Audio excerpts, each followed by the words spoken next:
Si è fatto scattare una foto mentre dorme steso a terra accanto al letto della madre 94enne ricoverata a Castelfranco, pubblicandola poi su un gruppo Facebook dove ha denunciato come, per i familiari dei malati, altra maniera per fare assistenza assidua non ce ne sia, visto che letti o brandine non ne vengono messi a disposizione e le poltrone sono a suo dire inadeguate. Un quotidiano locale ha ripreso la notizia a piena pagina e ora l'ULSS 2, sentendosi gravemente danneggiata, intende procedere legalmente. Non si è trattato neanche di un disservizio, non si è trattato di un problema da parte del familiare, si è trattato di una sua libera scelta di stendere una coperta o un sacco a pelo sul pavimento, di sdraiarsi e di farsi fare una foto. L'ha pubblicata su Facebook e una testata giornalistica ha ritenuto di darne anche fotograficamente ampia risonanza. Io ho l'obbligo, il dovere di salvaguardare i nostri collaboratori dell'USL Castelfranco, dell'area medica, molto bravi, e ho l'obbligo di salvaguardare anche l'onore dell'azienda.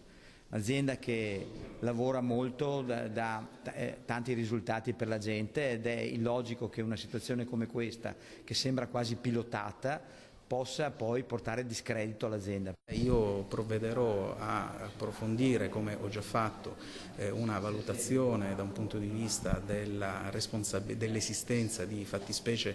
penale che ritengo sussistano e quindi, se ho il via libera da parte del direttore generale, come da suoi intendimenti iniziali, presenteremo una querela appunto per la tutela non soltanto dell'immagine dell'azienda ma soprattutto per l'immagine degli operatori che faticosamente e con molta abnegazione lavorano in maniera professionale all'interno di tutte le strutture della ULSS 2. Personale chiamato a ricostruire l'accaduto, che racconta di una notte lunga e tormentata per le due anziane ricoverate in quella stanza, col figlio della 94enne che si sarebbe a più riprese alterato, complicando il lavoro dei dipendenti. Sono molto rammaricati di come è stata esposta questa cosa, che per loro è stata solo una vicenda che gli ha complicato un'attività assistenziale che dovrebbe essere normalmente molto più lineare, senza dover avere i familiari come non di supporto, ecco, diciamo così. Un caso che non deve offuscare, secondo Benazzi, il reale livello di qualità del servizio sanitario offerto a Castelfranco e nelle strutture dell'ULSS 2.